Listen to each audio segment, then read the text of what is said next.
Hi Maple fans, 9 maples, 9 videos, 9 tips and 9 minutes. So let's get into it. So my Kalani here.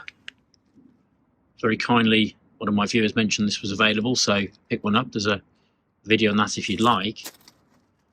It was already orange. It's almost miraculously was a lovely orange colour, certainly orange compared to the ones that I've got shown on Westernbert.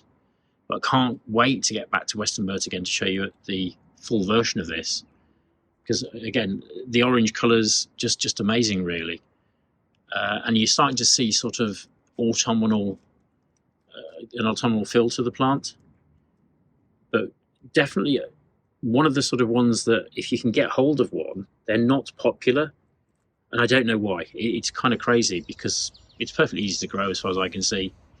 Really nice specimen, and hopefully if enough people ask for these, then people will produce and craft more of them. Shishigashira. Love this cultivar. I love lots of cultivars though, to be fair. But in this sort of south-facing position, has done really well. Lush green. Really not bothered by sun, it doesn't seem. Nor wind either. Just really come on this year. And I think the giveaway is, as these leaf out, they're really folded leaves. So I think that offers some protection actually from, for the new foliage against sun and wind damage. So a lovely specimen, if I say so myself. And interestingly, you can see that it's really grown this way and it's now impacting the Shaina next to it. So really happy with its position, really good sun-loving tree actually. So this is Shaina, and wow, really happy. I managed to kill one last year, far too much wind exposure, actually on a much more north-facing aspect. So, I mean, I did try pretty hard to kill it and succeeded, which is a great shame. We've got some lovely new growth here at the end of the season, which is fantastic. And just a nice, sturdy, robust plant. Hugely sun tolerant, hasn't really been phased by the south-facing position at all. And a sensible amount of wind. And once again, the wind's blowing strongly-ish today, which is why I'm doing this video in part. And it's hardly moving. So it doesn't really get affected and dried out by those conditions. A nice size, has put on some decent growth. As a dwarf, it won't carry on doing that, but overall, just lovely. Hibernate red wine. Really nice cultivar. Been left in a south-facing position all summer. How's she done? Well, okay. You can see kind of a mixed bag, really. Some leaves are fully okay. Some have crisped up a bit. But at this stage, at this time of year, I think that's okay, really. But looking at it, why has that happened? Well, as the wind blows, you can probably see. I keep coming at this idea that actually some of these cultivars move around an awful lot, and the wind is being amplified by the stems sort of blowing in the wind, really.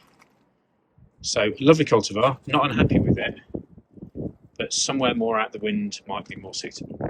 Koto-hime, really interesting cultivar,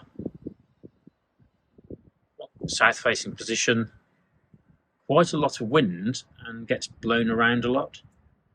But my gut instinct, my feeling is, my experience tells me that those little leaves are not like big sails. They'll tolerate being blown around quite a bit.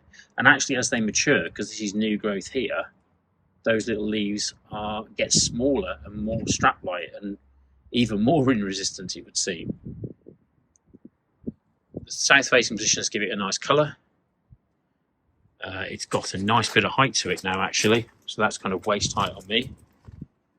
Nice habit, nice open structure, just a lovely cultivar, and something different from the palmate leaves or the dissectums that we're so used to. But yeah, I wouldn't be moving that one. I think that's done really well. Classic maple, Atropurpureum, and not just classic. It's the daddy of them all, really. It's a sort of generic red leaf maple, classic leaf shape. And what's the sun done? It's just given it a nice burnt orange colour, actually. At this stage, it's almost a prelude to the autumn colours that we so much enjoy with these plants or trees. Done okay this year, and as it's Mr. Average in the maple world, has grown by an average amount. It's not put on masses of growth. It certainly isn't a dwarf. It's doing really well, actually, and very resistant, very easy to grow, very easy to get hold of. Everybody should have an Atro, really. Just a nice looking classic tree. And here we have super tree, Suryu. And even though in my garden these are in pots and we are therefore miniaturizing them. So for those who don't know, you know, it's not just about bonsai, making them super small. The act of putting them in a pot retains a small size. So to put it in perspective, this is not a small tree. That's about my height, about 5'8" or something like that. Ironic, because I remember picking this up from where I bought it from, and in one hand it wasn't that big at all, really, a fraction of this. So still very manageable, still nice in a pot. But these wood in the ground, this would be a big tree by now, after probably 4 years, something like that. But really enjoys full sun on this south-facing wall. Absolute classic. As many will realise, it's the only upright lace leaf. And again, if you want to plant something in the garden early to give the other plants lots of shade, this is a really good one to do that with. So really interesting maple, Twomby's Red Sentinel. And starting from the bottom for a bit of drama, and just heading upwards, really. No, it's not that tall yet. But a lovely tree, very dense, compact tree. A little bit Shaina-like. You can see the sort of nub leaves on some of them. But it's almost like a Shaina that grows in a column. So if I pan back a bit, you'll see that that's going sort of very nicely skyward. Got some recent growth on here. Has got some sort of wind and sun burning on the top. But I think at this stage of the game, you know, very close to autumn, I'm really not too fussed about that. That's very acceptable.